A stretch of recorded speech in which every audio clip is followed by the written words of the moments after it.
मेरा एक दोस्त है जिसका नाम मॉन्टी रॉबर्ट्स है, जो सैन पियाद्रो में एक घोड़े का फार्म चलाता है। उसने मुझे अपना घोड़ा खतरे में नवयुवक कार्यक्रम के लिए पैसे इकट्ठे करने के लिए दिया। जब पिछली बार मैं वहाँ था तब उसने लोगों से मुझे ये कहकर मिलवाया था कि मैं आपको बताना चाहता हूँ कि मैं क्यों जैक को अपना घोड़ा इस्तेमाल करने देता हूँ। बात उस कहानी से शुरू होती है जहाँ एक लड़का जो एक जाने माने घोड़ों के ट्रेनर का बेटा था, वो ट्रेनर जो फार्म से फार्म, रेस कोर्स से रेस कोर्स, अस्तबल से अस्तबल घोड़ों को सिखाने के लिए घूमता रहता था। नतीजन लड़के के स्कूल में लगातार रुकावट आती रहती थी।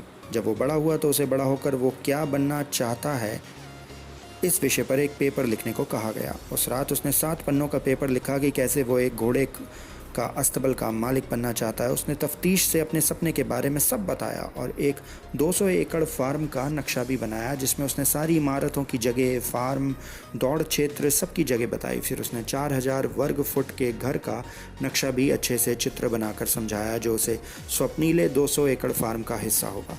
उसने पूरे मन से पूरा प्रोजेक्ट किया और अगले दिन अपनी टीचर को दिया। 2 दिन बाद उसे अपना पेपर वापस मिला। पहले पन्ने पर लाल स्याही में एक बड़ा सा फेल लिखा हुआ था और साथ में एक नोट था जिसमें लिखा था, मुझे क्लास के बाद मिलो। सपने से भरा वो लड़का क्लास के बाद अपनी टीचर से जाकर मिला और उससे पूछा, मुझे फेल क्यों किया गया। टीचर ने कहा, तुम्हारे जैसे छोटे बच्चे के लिए एक बहुत बड़ा सपना है। तुम्हारे पास कोई पैसे नहीं है, तुम एक गरीब परिवार से हो, तुम्हारे पास कुछ नहीं है। घोड़ों के अस्तबल के लिए बहुत पैसों की ज़रूरत होती है। तुम्हें ज़मीन खरीदनी होगी, तुम्हें शुरुआती घोड़ों को खरीदने के लिए पैसे चाहिए होंगे और बाद में भारी स्टड फीस देनी होगी। तुम ये सब किसी भी तरह नहीं कर सकते।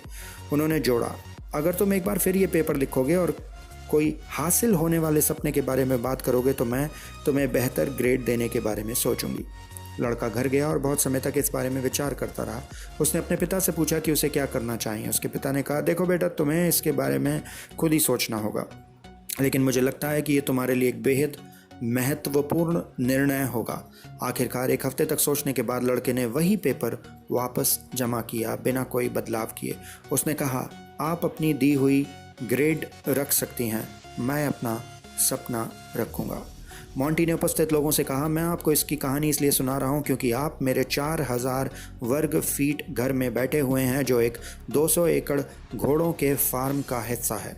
वो स्कूल का पेपर मैंने आज भी आग जलाने की जगह के ऊपर फ्रेम करके लगा रखा है। उसने आगे कहा, सबसे अच्छी बात है कि मेरी वह टीचर 2 गर्मियों पहले 30 बच्चों को 1 हफ्ते के लिए मेरे फार्म पर कैंपिंग करने लेकर आई थी। जब वो जा रही थी तो उन्होंने कहा, देखो मॉन्टी, आज मैं तुम्हें बता सकती हूँ, जब मैं तुम्हारी टीचर थी तब मैं सपने छीनने वाली हुआ करती थी। उन सालों में मैंने बहुत से बच्चों से उनके सपने छीन लिए। आज खुशी होती है ये देखकर कि तुमने अपने सपने नहीं छोड़े। किसी को अपने सपने छीनने ना दें, अपने दिल की सुने, चाहे जो हो। कहानी अच्छी लगी हो तो लाइक, शेयर, सब्सक्राइब करें। जो भी ये वीडियो देख सुन रहा है, हृदय से मेरी प्रार्थना है कि आपकी जीवन यात्रा स्वास्थ्य, सुख, शांति और समृद्धि से भरपूर हो। Thank you.